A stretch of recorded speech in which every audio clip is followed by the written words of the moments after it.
మరి చేపలను, కోళ్లను, మేకలను మన పండుగల పేరుతోటి పుట్టిన రోజని, సచ్చిన రోజని రకరకాల పండుగల పేరుతో రకరకాల మూగజీవులను చంపుకొని తింటా ఉన్నాము. మరి అది పాపము పండిన రోజు మనము మంచాల పాలైతాం మిత్రులారా. ఏదో ఒక రోజు cancer, BP, sugar, heart attack రకరకాల రోగాల రూపంలో మనల్ని వెంటాడుతుంది మిత్రులారా. ఏ జీవి చంపిన పాపము ఊరికనే పోదు, ఆ పాపము పండిన రోజు మనమే అనుభవిస్తాం మిత్రులారా. దయచేసి ఏ మూగ జీవులను చంపకూడదు. జై సాకార జగత్కి.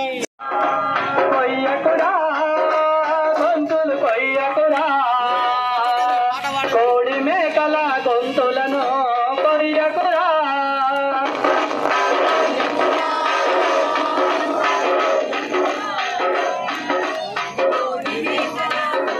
గొంతులను కొయ్యకురా. పక్షుల రెక్కలు ఇరువకురా, పక్షుల రెక్కలు ఇరువకురా, పక్షుల రెక్కలు ఇరువకురా, పక్షుల రెక్కలు ఇరువకురా.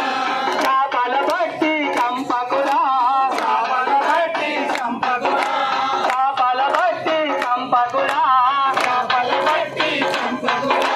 కోడి బొక్కలు కొరకకురా, కోడి బొక్కలు కొరకకురా, కోడి బొక్కలు కొరకకురా, కోడి బొక్కలు కొరకకురా. కమ్మగుందని కండలు తింటే కాని రోగములు వచ్చురా. కొయ్యకురా గొంతులు కొయ్యకురా, కోడి మేకల గొంతులను కొయ్యకురా. కొయ్యకురా గొంతులు కొయ్యకురా, కోడి మేకల గొంతులను కొయ్యకురా. కొయ్యకురా గొంతులు కొయ్యకురా, కోడి మేకల గొంతులను కొయ్యకురా.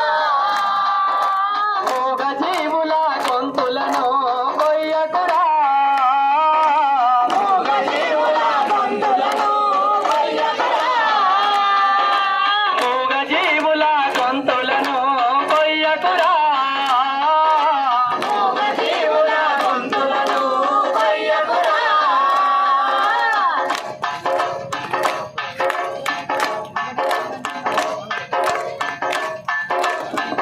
జై రామేరు రావాలి, మానవులంతా శాకాహారులు కావాలి. మాంసాహారం మానే రోజు రావాలి, మానవులంతా శాకాహారులు కావాలి. ప్రాణిని ప్రాణిగా ప్రాణముతోని ఉంచాలి, ప్రాణిని ప్రాణిగా ప్రాణముతోనే ఉంచాలి. ప్రాణము అంతా సుఖశాంతుల జీవించాలి. మాంసాహారం మానే రోజు రావాలి, మానవులంతా శాకాహారులు కావాలి, మానవులంతా శాకాహారులు కావాలి, మానవులంతా శాకాహారులు కావాలి. ఇతర జీవులను వదిలించి కమ్మగని కడుపు నిండి, ఇతర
ఉంటే అంటూ కాలు వినరండి మాంసాహారం మానే రోజు రావాలి మానవులంతా శాకాహారులు కావాలి దానిని ప్రాణిగా ప్రాణముతోనే ఉంచాలి దానిని ప్రాణిగా ప్రాణముతోనే ఉంచాలి మానవులంతా సుఖ శాంతుల జీవించాలి మాంసాహారం మానే రోజు కావాలి మానవులంతా శాకాహారులు కావాలి మాంసాహారం మానే రోజు రావాలి మానవులంతా శాకాహారులు కావాలి మానవులంతా శాకాహారులు కావాలి మానవులంతా శాకాహారులు కావాలి జై శాకాహార ఆ పాపము అనుభవించిన రోజు మరి ఏదో ఒక రోజు మనం ఆ పాపం అనుభవిస్తాం మిత్రులారా దయచేసి కోళ్లను మేకలను చంపకూడదు చట్టి చిన్ని పక్షుల బట్టి చంపారాదయ్యో గా మేకల పోటెల పీకల బట్టి కొయ్యారాదయ్యో చిట్టి చిన్ని పక్షుల బట్టి చంపారాదయ్యో గా మేకల పోటెల పీకల బట్టి కొయ్యారాదయ్యో మేకల పోటెల పీకల బట్టి కొయ్యారాదయ్యో మేకల పోటెల పీకల బట్టి కొయ్యారాదయ్యో మన పిల్ల పాపలనైతే మనము ముద్దుగా చూస్తామే మన పిల్ల పాపలనైతే మనము ముద్దుగా చూస్తామే వాటి పిల్లల పైన వాటికి కూడా ప్రేమ ఉండునులే వాటి పిల్లల పైన వాటికి కూడా ప్రేమ ఉండునులే మన పిల్లలకేమైనా పదవస్తే అల్లాడిపోతామే మన పిల్లలకేమైనా బాధ వస్తే అల్లాడిపోతామే పిల్లల పైన కరుణ జాలి లేక చంపుక తింటారే అయ్యో కోసుక తింటారే చిట్టి చిన్ని పక్షుల బట్టి చంపారాదయ్యో గా మేకల పోటెల పీకల బట్టి కొయ్యారాదయ్యో గా మేకల పోటెల పీకల బట్టి కొయ్యారాదయ్యో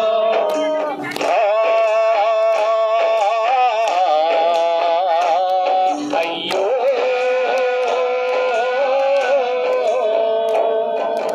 ఆది పరాశక్తి కావుతి అంటూ సాకులు చెబుతారే ఆది పరాశక్తి కావుది అంటూ సాకులు చెబుతారే గజముల్ని మాత్రమే ఆవుతి కోరుతున్నారా మూగజీవుల్ని మాత్రమే ఆహుతి కోరుతున్నారా దేవతలైతే సర్వ ప్రాణులను ఒకటిగా చూస్తారే దేవతలైతే సర్వ ప్రాణులను ఒకటిగా చూస్తారే నాడైనా మానవులను ఆవుతినిచ్చారా శక్తికి ఆవుతినిచ్చారా చిట్టి చిన్ని పక్షుల బట్టి చంపారాదయ్యో గా మేకల పోటెల పీకల బట్టి కొయ్యారాదయ్యో గా మేకల పోటెల పీకల బట్టి కొయ్యారాదయ్యో చిన్ని దోమలు చీమలు అయితే చంపి వేస్తారే చిన్ని దోమలు చోమాల కొడితే చంపి వేస్తారే గజముల్ని చంపితే వారికి ఏ శిక్ష వెయ్యాలి ఆ మూగజీవుల్ని చంపితే వారికి శిక్ష వెయ్యాలి మాటలు నేర్చిన మానవులారా ఆలోచించండి మాటలు నేర్చిన మానవులారా ఆలోచించండి మాటలు రాని జీవుల బట్టి చంపుట న్యాయంబా అయ్యో చంపుట న్యాయంబా చిట్టి చిన్ని పక్షుల బట్టి చంపారాదయ్యో గా మేకల పోటెల పీకల బట్టి కొయ్యారాదయ్యో గా మేకల పోటెల పీకల బట్టి కొయ్యారాదయ్యో ఆ చిట్టి చిన్ని పక్షుల బట్టి చంపారాదయ్యో మిగల కోటుల పీకల బట్టి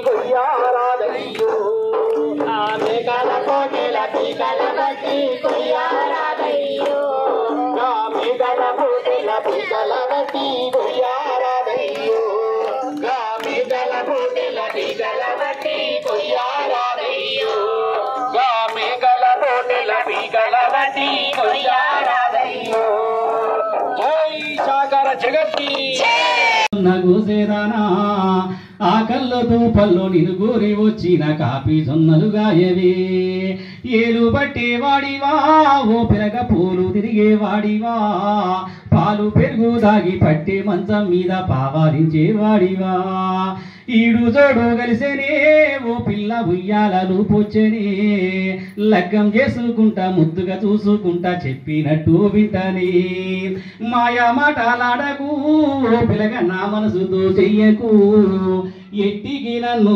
చేసుకుంటానని ఒట్టి మాటలాడకు ఒట్టేసి చెబుతున్నానే ఓ పిల్ల కట్నాలు నిన్నడుగాని జానేడు జాగడిగా పిడికేడు పైసడిగా కూసోబెట్టి జాతని ఇట్లా ఉండే నా పాటలు అప్పుడు రాజిగవరే రైలపురము రాజిగవరే బోరుగల్లు రాజిగవరే కరీంనగరు రాజిగవరే సిద్దిపేట రాజిగా చేల్ పుడితవగడి సత్య రెండు రాజిగవరే రాజిగా ఎత్తుల తెలంగాణ జెండా రాజిగవరే రాజిగా ఇది తాగుదామురో తాగి ఊగుదామురో పొద్దుగల్ల దాగి నానే సారవొట్టు కోడి పుంజు నాకు కోసి పెట్టు ఎట్లనే నా పాటలని అట్లాంటి పాటల నుంచి ఇయ్యాల అన్న ఫోన్ చేసి 15 రోజులకి అన్న ఇక్కడికి రాంటే వచ్చిన వచ్చి ఏం చేసి రోడ్డు మీద ఇతర జీవులను వంతిని ఆత్మజ్ఞానులుగా తీర్చిదిద్ది ఈ రోజు శాకార ర్యాలీలో ధ్యాన ప్రచారము 1000 మంది ర్యాలీలో పాల్గొంటారు. ఈ రోజు 1000 మంది ధ్యాన ప్రచారం చేస్తారు. ఈ రోజు అంటే మనమంతా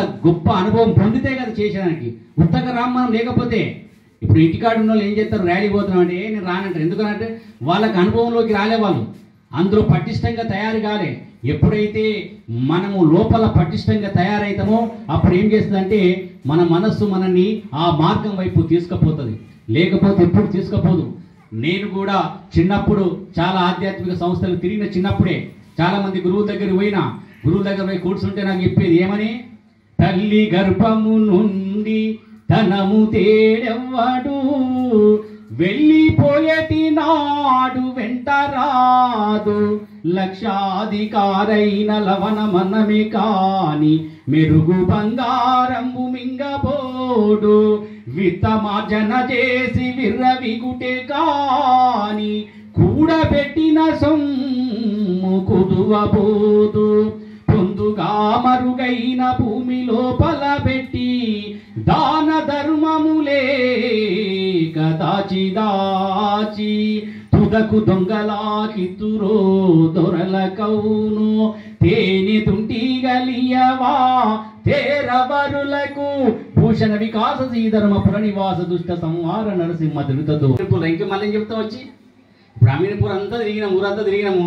అరే మాంసం తినొద్దని చెప్పినాము, ధ్యానం చెప్పినాము, పిరమిడ్ ధ్యాన మందిరానికి భూమి పూజ పిడిపిడి కడతాము, ఇంకేముంటుంది అమీన్పూర్లో చెప్పడానికి. ఇక అప్పుడు మనం భూమి మీదకి రాం అంటే ఇక్కడ మనము దేవుళ్ళ మనం తెలుసుకున్న తర్వాత అందరూ దేవుళ్ళు అనే సత్యాన్ని చెప్పాలి.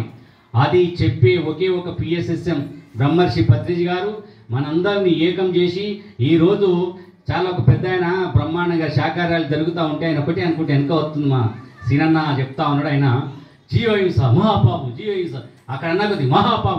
ఆయన నోరు ఆయనే దారిట పోతా ఉన్నాడు. ఏం చెప్పాడో ఫస్ట్ నువ్వు చెప్పినావు కదా అట్లే పోతున్నాడు, వేరే ఆలోచన లేదా, వేరే ఉన్నాడు. ఆయన ఎట్లా నడుస్తుందంటే రోడ్ ఎంబడ ఎవలను చూస్తలేడు, చక్క ఎక్కడైతే స్లోగన్ వస్తుందో జీవహింస అంటే మహాపాపం అంటుంది అంతే, వేరే ఆలోచన లేదు. ఇక నడిచిన రోడ్ అంతా మొత్తం ఇక్కడ దాకా కట్టిన నడిచిన నాకు అడుగుతుంది కనబడతాడు. అంటే ఎంత మనస వాచ కర్మ అని అంటారు దాన్ని, త్రికరణ శుద్ధి. అలాంటి వాళ్ళు ఈరోజు పత్రిక తయారు చేసిండు. అంటే ఇంత గొప్ప వాళ్ళని తయారు చేసింది కాబట్టి ఈరోజు ఇంతమందిని కలిసి అమీనాపూర్లో మరి ఇంత గొప్ప ర్యాలీ చేసినాం. కాబట్టి మరి మనందరికీ ముక్తి మార్గంలో ఉన్నాం మనమంతా, మోక్ష మార్గంలో ఉన్నాం మనమంతా. ఏ జన్మలో ఒక జన్మలో ఎండ్ అయిపోవాలి, ముక్తి మార్గంలోకి వచ్చినాం. కానీ గమ్యానికి చేరాలి. మళ్ళీ ముక్తి మార్గంలో కూడా గుంజేస్తూ ఉంటుంది మాయ, మనల్ని పక్క గుంజుతూ ఉంటుంది. జరిసేపు ఏ 4 రోజులు ధ్యానం చేయకపోతే ఏమైతుంది, మస్తు ఎలా చేయబట్టినప్పుడు అది చెప్తుంది లోపల మనసు. అట్లా 10 రోజులు బంద్ పెట్టిస్తుంది. లేకపోతే తమ్ముని పెళ్ళిలో, అన్న పెళ్ళిలో, కొడుకు పెళ్ళి అని చెప్పి ఇంత బిజీలో ధ్యానం ఏడ చేద్దాం రాగు జరా ఏమైతే మస్తు చేసిన ధ్యానం ఇక జరాగానే ఆపిస్తుంది, అటే కూసుకపోతుంది. తమ్ముని పెళ్లి అవుతుంది, తమ్ముని పాంబాడి పెళ్లి కూడా అయితే అటే పోతాం మనం. కాబట్టి మనం ఎప్పుడు మన మనసు మోసం చేస్తూ ఉంటుంది. కాబట్టి ఈ మనసును నమ్మొద్దు. ఈ మనసును శుద్ధి చేసే మార్గమే ధ్యానం. మనస్సులోని ఆలోచించిన మన మైండ్ మీదనే ఎఫెక్ట్ పడుతుంది. మన మైండే ఖరాబ్ అవుతుంది, మనకు అర్థం కాదు. అదేం చేస్తారంటే మెల్లగా మెల్లగా మెల్లగా మెల్లగా అంచెలంచెలుగా ఈ మైండ్ మీద వదన పడి చివరికి మన జ్ఞాపక శక్తి కోల్పోతాం. మన వయసు పెరిగినా కోతి 50-60 సంవత్సరాలకు వచ్చినామంటే జ్ఞాపకం తగ్గిపోతూ ఉంటుంది. ఎందుకంటే మనం మైండ్ మీద వదిలేస్తా ఉన్నాము తెలియకుండా. వీడి కోసము వాడి కోసము ఆలోచించి ఆలోచించి పొద్దుగినాక కార్తీక దీపం గురించి ఆలోచించి పొద్దుగా ఇన్ని ఆలోచనలు మన నెత్తిలా. ఇన్ని ఆలోచనలు తగ్గించే మార్గము ధ్యానం. ఎప్పుడైతే మనం ధ్యానం చేస్తా చేస్తా చేస్తా పోతామో అప్పుడు కార్తీక దీపం చూసినా మనకు అందరితోటి ఊరికి ఉరి పెట్టుకొని ఉంటుందా ఉండని అంటే సపరేట్గా నానే వాడు చెప్తాడు. కార్తీక దీపం అయిపోతుంది, మళ్ళీ సోమవారం దాకా మనకు సంబంధం లేదు. అదే ధ్యానం చేయకపోతే శనివారం నెత్తిలో పెట్టుకుంటే సోమవారం దాకా ఉంటుంది. మరి అంటే ఈ నెత్తిలోకి వెళ్ళి ఆలోచనలన్నీ తీసేసి మనల్ని ఆలోచన రహిత స్థితిలో ఉంచి ఎప్పటికప్పుడు మనం మానసికంగా బలంగా తయారు చేసేదే ధ్యానం. ఎప్పుడైతే ఈ ధ్యానం మనం మానసికంగా బలంగా తయారవుతామో ఒక గొప్ప వాళ్ళగా తయారవుతాం. చాలా మందికి తెలుసు దేవుళ్ళు అంటే అందరూ ఏమనుకుంటారంటే మనము దేవుళ్ళకు మస్తు ఏదో సుఖాలు ఉంటాయి ఏదో అనుకుంటా ఉంటారు. దేవుళ్ళకి కాదు ఉండాల్సింది, మనం కూడా దేవుళ్ళమే. ఎందుకంటే ఇప్పుడు రాముడు 14 సంవత్సరాలు అరణ్యవాసం పోయిండు కాబట్టి రాముడు అయ్యిండు. మనం ఎంతమంది పోయినాం అరణ్యవాసం? ఒక 10 రోజులు పోతే 14 రోజులు పోతే గొప్ప. అట్లా కూడా లేదు. సత్య హరిశ్చంద్రుడు తెలుసు కదా. సత్య హరిశ్చంద్రుడు భార్య పోతుంది, రాజ్యం పోతుంది, కొడుకు పోతాడు, ఆఖరి చివరికి కాపరిగా మారుతాడు. అప్పుడు సత్య హరిశ్చంద్రుడు అని పిలుస్తాడు. మరి మనం అసలు ఏమైనా పని చేసామా? మనం ఏం చేయకుండా అన్ని రావాలనుకుంటాం. మనం కూర్చున్న జాగాలు అన్నీ రావాలనుకుంటాం. కూర్చున్న జాగాలు అన్ని రానికి ఏముండదు. ఇక్కడ ఏది చేస్తే అది వస్తుంది. నువ్వు ఏమన్నా చేయి అదే వస్తుంది. ఏం చేయకపోతే ఏమీ రాదు. ఎప్పుడైతే మనం ఈ ధ్యానం చేయడం వల్ల మనకు జ్ఞానం అనేది పెరుగుతూ ఉంటుంది. నేను శరీరం కాదు ఆత్మ అనే సత్యం తెలుస్తుంది. ఆత్మ అనే సత్యం ఎప్పుడైతే తెలుస్తుందో అప్పుడు ఆ భగవంతుడు ఎలా జీవించుండో మనం అలా జీవిస్తాం. లేకపోతే చాలామంది చిన్నప్పుడు నేను ఎన్నో భజన కార్యక్రమాలు చూసేది. శనివారం వచ్చిందంటే ఈ గుడికాడ ర్యాలీకి వెళ్తాము. అంటే శరీరంలో అంత మార్పు జరిగింది. మన ఆరోగ్యం నా చేతుల్లోకి వచ్చింది. నేను షుగర్ టాబ్లెట్స్ వాడేటప్పుడు వాడు ఏదో ఒక డోసు రాస్తుండే, ఏదో గోళీ రాస్తుండే. అది ఏమవుతుండో నెల వరకు ఎక్కడి నుంచి తిరిగినప్పుడు ఆ మందు ఓటు ఎక్కువైనప్పుడు ఏదో తక్కువైనప్పుడు సొలిగినట్టు అవుతుండే. సొలిగంగా నేనేమనుకుంటుంది షుగర్ ఎక్కువైందా తక్కువైందని డాక్టర్ సాబ్ దగ్గర పోతుంది. ఈ డాక్టర్ సాబ్ ఏం చేస్తుండే, జరా నీ రక్తం అయితే వీడని చెప్పి ఆయన రక్తం పీల్చి టేస్ట్ చేస్తున్నారు. ఇంతగా వీళ్ళు రక్తం వీదురు వాళ్ళు ఒక ఇంత పొడుగు తీసి అప్పుడు షుగర్ టేస్ట్ చేస్తున్నారు. అది ఇటు అటు ఉంటుండే. ఏమైందంటే ఏం తిన్నావు రాత్రి అంటే ఏం తినగాల పడుతుంది, షుగర్ వచ్చింది కదా ఇంక తినుడు ఎక్కండి. పొద్దుగాల టిఫిన్, మధ్యాహ్నం భోజనం, రాత్రి రొట్టె. ఇంకేం తింటాము? దావత్ లేదు, మన లేదు, బిర్యానీ లేదు, పౌడే లేదు. ఎవడన్నా జిలేబీ ఉంచి లడ్డూలు పెడితే దాన్ని చూసి ముడిసి నమస్తే పెట్టొద్దుంటే తింటే ఇంత పెద్ద షుగర్ పెడుతుందని చెప్పి. అట్లాంటి ఇంకేం చేస్తున్నా సార్ అంటే మరి ఏం తిరగకపోతే ఎందుకు పెరిగిందో అంటే ఎందుకు పెరిగిందో డాక్టర్ నీకెరక అని చెప్తుంటే వాకింగ్ చేస్తున్నా అన్ని పని చేసి ఇంకేమనంటే అంటే అట్లాంటి షుగర్ నాకు 2015లో ధ్యానం ద్వారా వెళ్ళిపోయింది. ఇప్పటికి 10 సంవత్సరాలు అయింది. ఏ తిరుగుడు లేదు. ఇప్పుడు మనమే తిరుగుతా ఉన్నాం. కానీ మనమే తిరుగుతుంది. అది మనమే తిరుగుతూ ఉంటుంది. ఇక అది తిరుగుడు బంద్ అయింది. అది నన్ను దింపింది. ఇక నేను తిరుగుతున్నా కాబట్టి అది తిప్పుడు బంద్ అయిపోయింది. అంటే ఒక మనిషి ఒక సత్యం తెలిస్తే, ఒక మనిషికి సత్యంలోకి అడుగు పెడితే మన జీవితం అద్భుతంగా ఉంటుంది. లేకపోతే మన జీవితం అంధకారం లాగా ఉంటుంది. మన జీవితం ఎవరికి ఆదర్శం కూడా కాదు. ఈరోజు మన జీవితం 10 మందికి ఆదర్శం అవుతుంది. మనల్ని మాట్లాడకపోయినా వాడు లేకున్నా నన్ను చాలామంది, మా భార్య నేను ధ్యానం మొదలు పెట్టాక ఆమె ధ్యానం చేయలే. ఆమెకి ఏమైందంటే రాత్రి పూట 12 గంటల దాకా తాగేటోడు. తాగుడు బంద్ అయింది. నిమ్మలంగా ఏ రాత్రి కాకముందు ఇంటికి వచ్చి పండుకుంది. ఆమె సంతోషంగా ఉంది అదొక్కదానికి. కానీ నా లోపల నా మార్పును చూసింది ఆమె. నా తిండి చూసింది, నా ప్రవర్తన చూసింది, నా జీవితాన్ని చూసి ఏది ధ్యానం చేసి నా భర్త ఇంత మారింది కదా, నేను కూడా చెయ్యాలి కదా అని ధ్యానం మొదలుపెట్టింది. లేకపోతే ఆమె ధ్యానం చేయాలని ఆలోచన లేదు. నాతో చాలామంది మా ఫ్రెండ్స్ ఉంటారు, డప్పు కొట్టే కళాకారుడికి 2-3 వచ్చినప్పుడు వాళ్ళు ఏం చేశారంటే భూపతనం శరీరం వదిలేసినప్పుడు కూడా అలానే పోతాము. అంటే నువ్వు వచ్చేటప్పుడు ఏం తీసుకురాలి, పోయేటప్పుడు ఏం తీసుకపోవు. కానీ ఏమీ తీసుకురాకుండా ఏమీ తీసుకపోకుండా మళ్ళీ జన్మలెందుకు ఇంతగాను కదా? ఏమీ రాది ఏమీ పోంది ఎందుకు మళ్ళీ ఇంత జన్మ ఎందుకు? మనం పుట్టి పెరిగి పెళ్లి చేసుకొని ఇంత జీవితము కష్టము సుఖం అనుభవించాల్సిన అవసరం ఏముందని చెప్పి నేను గురువులను అడిగేవాడిని చిన్నప్పుడే. వాళ్ళు దీనికి సమాధానం వాళ్ళ దగ్గర లేక నేను అటు దారి తప్పి నక్సలైట్ ఉద్యమాలకు వెళ్ళిపోయినా.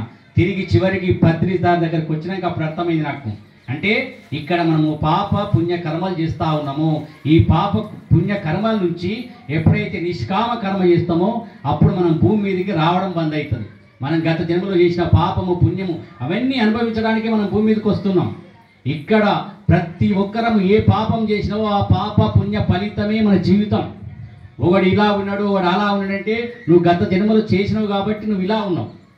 చాలామంది అనుకుంటారు నాకు భగవంతుడు రాత ఇట్లా రాసిండు. భగవంతునికి ఏం పని? ఎవరు రాత ఇట్లా ఎవరు రాత అట్లా రాయడానికి? ఎవరి రాత వాడే రాసుకుంటాడు, ఎవరి రాత ఎవరు రాయరు. ఎందుకంటే నువ్వు భూమి మీదకి వచ్చినావు, నువ్వు ఏం చేస్తావో అదే నీ రాత, అదే నీ నుదిటి రాతగా మారుతుంది. మనం మీరు ఏ పని చేస్తుంది. ఈరోజు మనం శాకాహారాలు చేసినాం, ఇది నిష్కామ కర్మ, ఇది రాత ఉండదు. దీనికి భగవంతుడికి రాత ఉండదు. భగవంతుడికి రాత ఉంటుందా? భగవంతుడికి రాత ఉండదు. మనకు కూడా రాత ఎప్పుడు ఉండదంటే మనం నిష్కామ కర్మ చేసినప్పుడు మాత్రమే మనకు రాత ఉండదు. మనం ఈరోజు శాకాహారాలు చేసినాము, ఈరోజు మనకు ఏమీ లేదుగా, ఏ కర్మ లేదు, నిష్కామ కర్మ. ఇదే సమయంలో పోయి ఇంకో వ్యాపారమో లేకపోతే ఇంకో పని చేస్తే ఆ కర్మ ఫలితం ఉంటుంది. కాబట్టి అది నిష్కామ కర్మ. ఈ ధ్యాన ప్రచారం అందుకే పత్రిజీ సార్ ఏం చేసిందంటే అందరినీ లక్షల మంది ఇలా మునిగిపోతా ఉన్నారు ఈ మైకంలో, ఈ మాయలో. కాబట్టి వీళ్ళందరినీ తట్టి లేపడానికి వచ్చి ఆయన ఈరోజు లక్షల మందిని మరి ఆయన తట్టి లేపినటువంటి మహానుభావుడు గొప్ప మన గురువు గారు బ్రహ్మర్షి పత్రిజీ. చాలామందికి అంటే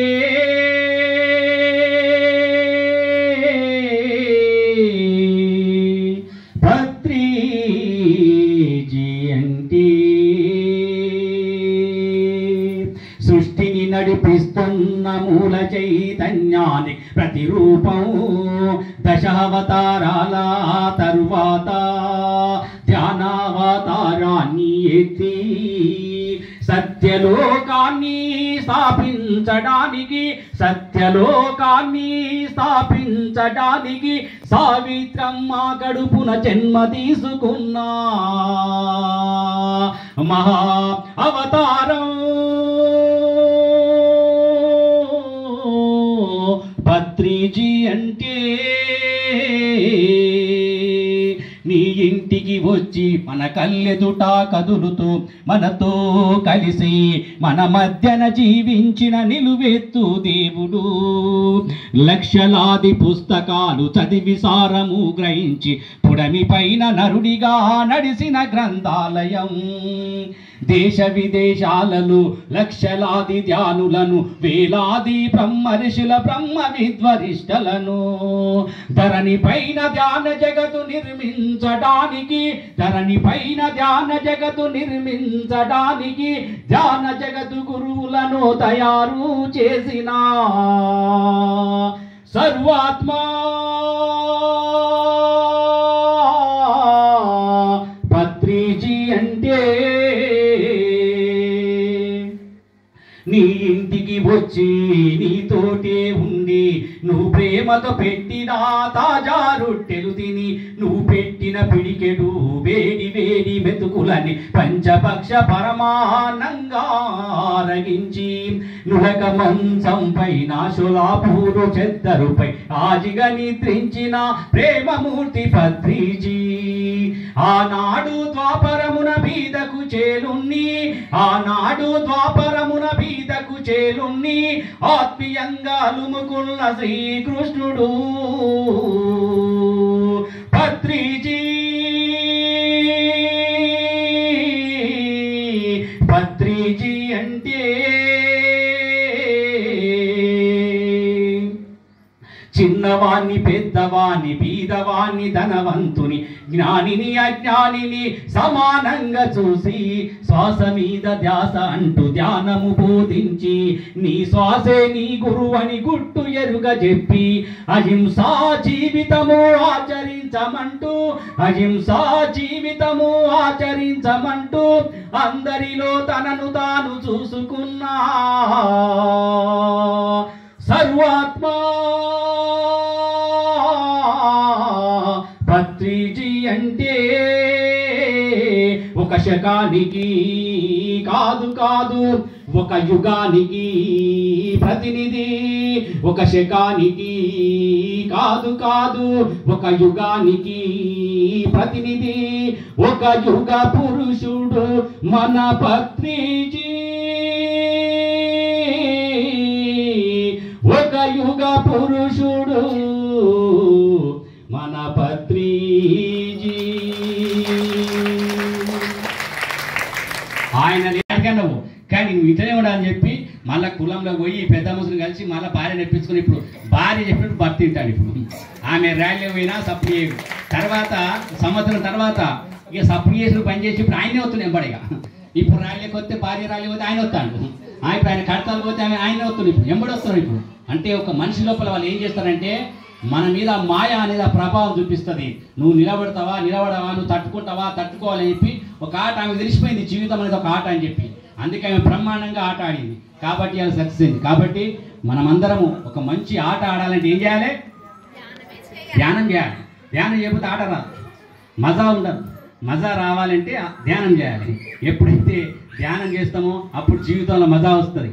మా మద్దలు ఉన్నది సిద్దిపేటలో, గెలుగలు సపుల్ల గాజులు తెతానే, రంగు రంగుల రైకెలు తెతానే, గాజులేసుకోయే పిల్ల మోజులన్నీ తీరా, మంజులా మనసు పడితినే నీ మీద, మరదాల నీ మీన భావనూరే కాదా. ఈ పాట మా మరదలే మంజులని ఆపిడు. ఆమె నేనేం చేస్తుంటే మా సట్టకుడు ఈ పాట వాడని నేర్చుకుంటా పోయి కూర్చోపోయి ఆయన నేర్పేయడానికని ఈ పాట పాడుతుంది. ఆయన స్టేజ్ కాడికి కొంచెం పెద్ద పెద్ద ప్రోగ్రాంలు ఉంటుండే, ఆమె మా మర్దలు ఏం చేస్తుంటే నడువు నడువు అనే స్టేజ్ కాడికి దొరికొచ్చినాక నేను ఆయన చూసిన తర్వాత మా సడ్డకు తిరిగి పాట పాడుతుంది. ఆయన పాపం పత్తలే కూడా పోతుండే. తర్వాత ధ్యానంలోకి వచ్చిన తర్వాత అర్థమైంది. అంటే ఒక మనిషి జీవితం ఎప్పుడు జ్ఞానం వస్తుందంటే ధ్యానం తోడైతేనే మన జీవితం విలువదిస్తుంది. ధ్యానం తోడైతేనే మనం ఎలా జీవించాలో అర్థమవుతుంది. ధ్యానం తోడైతేనే మనం ఏం చెయ్యాలో అర్థమవుతుంది. అదివరదాకా మన జీవితం అంతా బూడిలో వచ్చిన పన్నీరే, ఏమీ లాభం లేదు. మనం సంపాదించిన కోట్లు ఈయనే ఉంటాయి, మనం సంపాదించిన బంగ్లాలు ఈయనే అవుతాయి, మనం కష్టపడి సంపాదించిన దున్నిన పొలాలన్నీ ఈయనే ఉంటాయి. చివరికి మనం మీదికి పోతాము. ఏ చెత్తనైతే మనం అనుకున్నామో దీన్ని బాగా చూసుకొని ముడతాం, దీన్ని ఇది కూడా ఈయనే పోతుంది. ఆఖరికి ఏదైతే కాటి కాపరి వాడు తీసుకుపోయి ఇటు మర్రేసి అటు మర్రేసి ఆయన అంటి పెడతాడు. అంటుకోకపోతే తలకి అటు ఇటు తిప్పుతాడు. ఎప్పుడు చూసిరా అంటు పెట్టాక వాడు ఆయనతో ఏం చేస్తాడు, అంటుకోకపోతే అటు తిప్పుతాడు. అప్పుడు మనం ముడుస్తాం కదా, ఓహో మన శరీరాన్ని చూసి వాడు అప్పుడు అంటి పెడతా ఉంటాడు. కాటి కాపరి గాడు కిందికి మీదికి ఎటు రాకపోతే ఎటు అంటుకోకపోతే రెండు కట్టిని మీదికి లేస్తాడు. అంటే ఇలాంటి శరీరాన్ని కూడా మనం వదిలేస్తాం. కాబట్టి ఈ ధ్యానం ద్వారా తెలుసుకున్న తర్వాత నా జీవితం ఒక అద్భుతంగా మారింది. కాబట్టి ధ్యానము అందరూ చేయాలని మనస్ఫూర్తిగా మరొకసారి మీ అందరినీ కోరుకుంటూ ఈ అమీనాపూర్లో ఈ యొక్క యజ్ఞం ఇది గొప్ప యజ్ఞం. ఈ యజ్ఞం మొదలుపెట్టి ఈ యజ్ఞంలో నన్ను కూడా భాగస్వామ్యం చేసినందుకు మరి సాయి కృష్ణారెడ్డి అన్నకు అందరికీ హృదయపూర్వక ధన్యవాదాలు. ఎందుకంటే ఈ అవకాశము నాకు మీతో పంచుకొని ఈరోజు మంచి బ్రహ్మాండంగా ఎంత మంచి చేసాం ర్యాలీ, చాలా హ్యాపీగా ఎంత మంచిగా అందరికీ వినబడేటట్టుగా అరిచినా, మనం తక్కువ అరిచినామా మేమన్నా అర్థరహిత ఒకసారి రమ్మని పోయి మీరు నలుగురు ఐదుగురు ఎవరు పెళ్ళి అవుతుంది అనుకోండి, వాళ్ళు ధ్యానం చేయరనుకోండి, ఆ పెళ్లి కాడివే మీరు నలుగురు కూర్చొని మీరు మాట్లాడుకోండి, కానీ మీ ముచ్చటే మాట్లాడుకోండి ధ్యానం గురించి.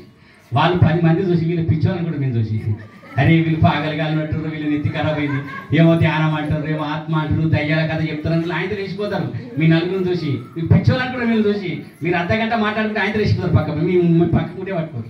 కాబట్టి మనం వేసేటోళ్ళు మనకు అర్థమైంది కదా. కాబట్టి అందుకే మనం రోడ్ ఎక్కియాలి, మంచిగా నిదానం చేసినాము, రోడ్ ఎక్కియాలి శాకారం కోసం చెప్పినాము. ఇవాళ రోడ్ ఎక్కి మనం జీవ హింస మహాపాపం అని చెప్పినామంటే ఎంత గ్రేటు. మనకు ఒకసారి సపోర్ట్ కొట్టుకుందాం. మీ యొక్క అందరికీ మరి ధన్యవాదాలు తెలియజేస్తూ మరి థ్యాంక్ యూ సాయి కృష్ణారెడ్డి అన్న, అందరికీ థ్యాంక్ యూ దయానంద్ గారు, మొబైల్కి వెళ్ళిపోయింది. అందరికీ పెద్ద మనిషి ఆయన రిటైర్డ్ యువకుడు, ఆయన రిటైర్ ఇచ్చి ఇంట్లో అనుకోవాలా, రిటైర్ మళ్ళీ రోడ్డు మీద తిరుగుతాడు. రిటైర్డ్ ఎందుకు ఇచ్చారు? వద్దు ఆయన చాలు, నీ జీవితం మొత్తం త్యాగం చేసావు, సర్వీస్ చేసావు, ఇంకెందుకు ఈ జీవితం, చక్కగా ఆయన దగ్గర ఇంట్లో కూర్చో మనమలతో ఆడుకుంటా అని చెప్తే ఆయన చేతులు వచ్చి మళ్ళీ రోడ్ల మీద తిరుగుతాడు. అంటే ఆట అనేది ఇలా ఉంటుంది. ఓకే, అందరికి మరొకసారి ధన్యవాదాలు తెలియజేసుకుంటూ thank you thank you thank you.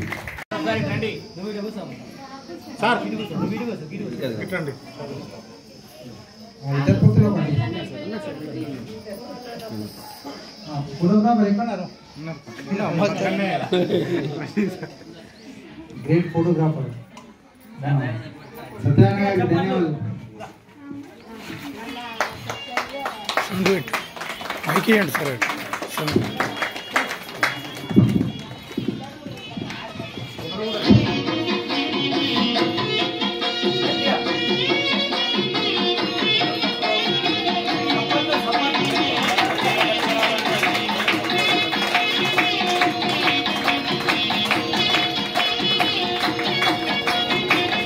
Thank you.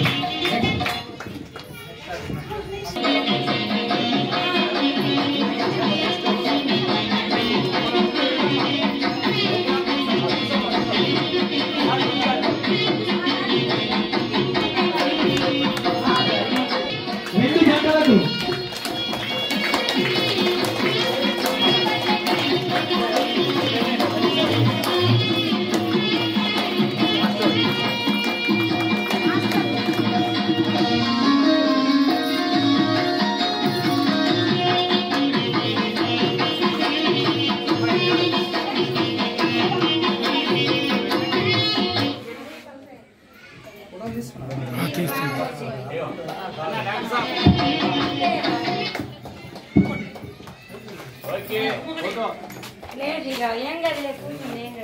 జంటలకు వాళ్ళకి ఏం తక్కలేవు అంటే లేకున్నా సరే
అన్న ఇట్లా భూపతి అన్న ఒక ఫోటో దిగు.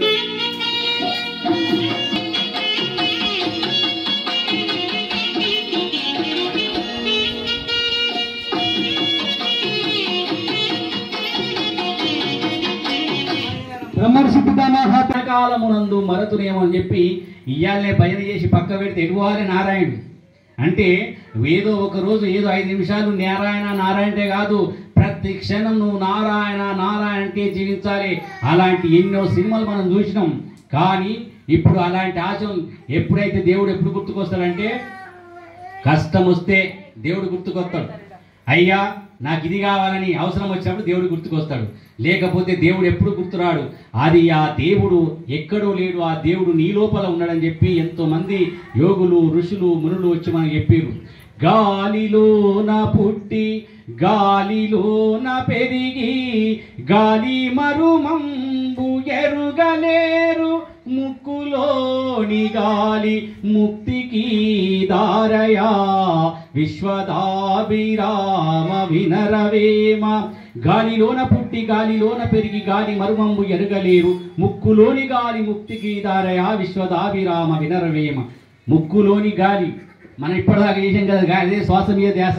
ముక్కులోని గాలి ముక్తికి దారి అంటే నీ మోక్షానికి మార్గము అని అర్థం. ఇలాంటి యోగి వేమన ఎన్నో మన భూమి మీదకి వచ్చి ఈ భూమి మీద ఎంతో అద్భుతమైన జ్ఞానాన్ని మనకి ఇచ్చిన దాన్ని మనం పట్టించుకోవాలి.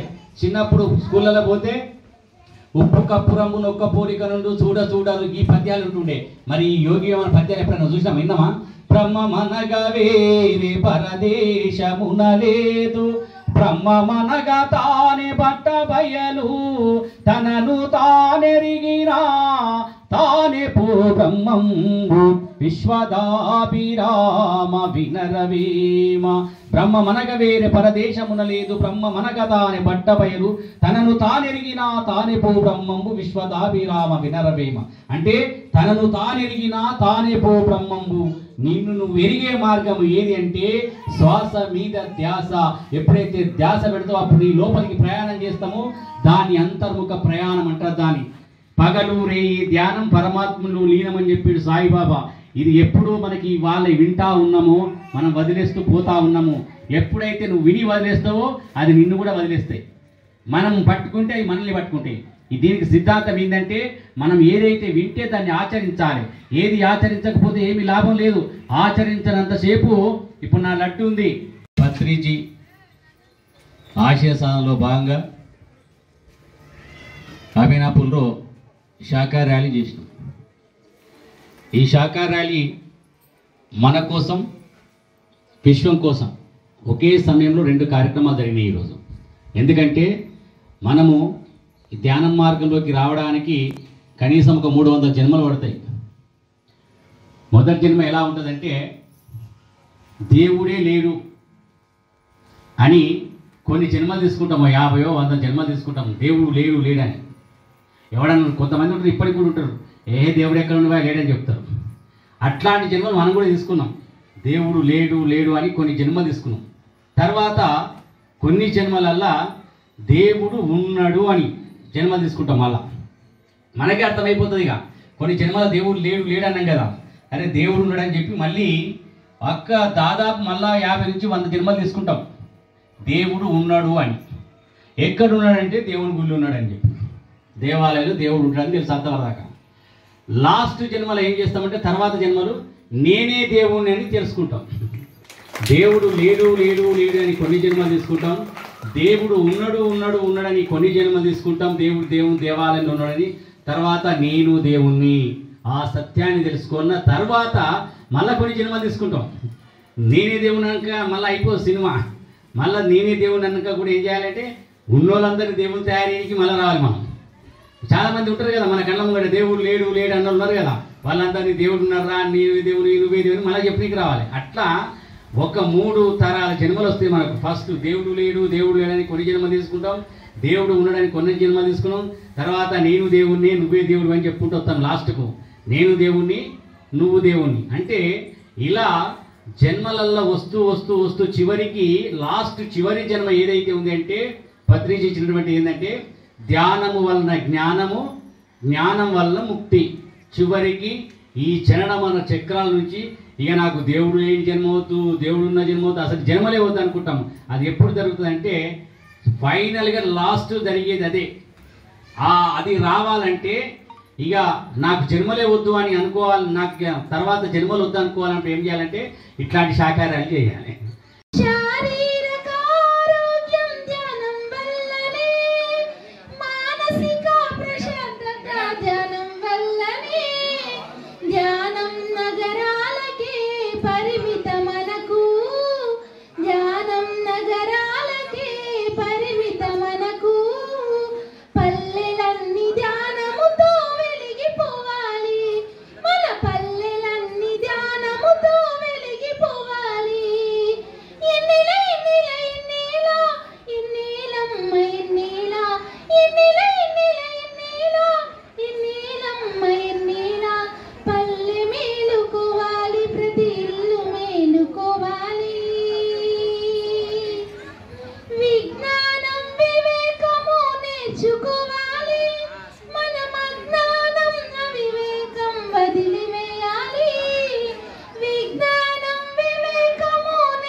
దేవాది దేవా జయ జయలు ఓ దేవాది దేవా జగమేలు దేవాది దేవా జయ జయలు ఓ దేవాది దేవా జగమేలు దేవాది దేవా జయ జయలు ఓ దేవాది దేవా జగమేలు మధురాతి మధురాలు నీ నామ గీతాలు మధురాతి మధురాలు నీ నామ గీతాలు మధురాతి మధురాలు నీ నామ గీతాలు మధురాతి మధురాలు నీ నామ గీతాలు అవి తలచిన హృదయాలు చిందే ఆనందాలు అవి తలచిన హృదయాలు చిందే ఆనందాలు దేవాది దేవా జయ జయలు ఓ దేవాది దేవా జగమేలు దేవాది దేవా జయ జయలు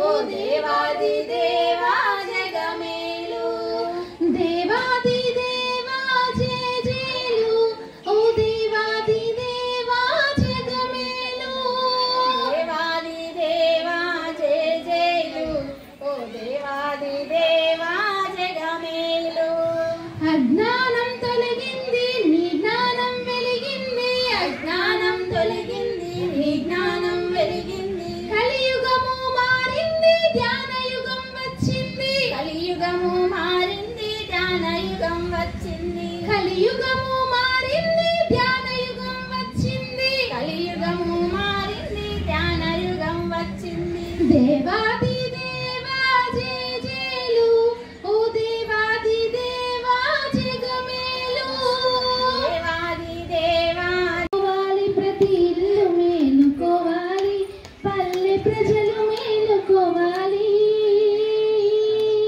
నవ సమాజం అవతరించాలి పల్లె ప్రజలు మేలుకోవాలి నవ సమాజం అవతరించాలి ఎన్నిల ఎన్నిల ఎన్నేల ఎన్నేలమ్మ ఎన్నేల ఎన్నిల ఎన్నిల ఎన్నేల ఎన్నేలమ్మ ఎన్నేల పల్లె మేలుకోవాలి ప్రతి ఇల్లు మేలుకోవాలి ధ్యానం వల్ల మనిషి యొక్క తెలివి పెరుగును ఆ తెలివి వల్ల మనిషి యొక్క విలువ పెరుగును ధ్యానం వల్ల మనిషి యొక్క తెలివి పెరుగును ఆ తెలివి వల్ల మనిషి యొక్క విలువ పెరుగును విలువ పెరిగి నవ సమాజం అవతరించును విలువ పెరిగి నవ సమాజం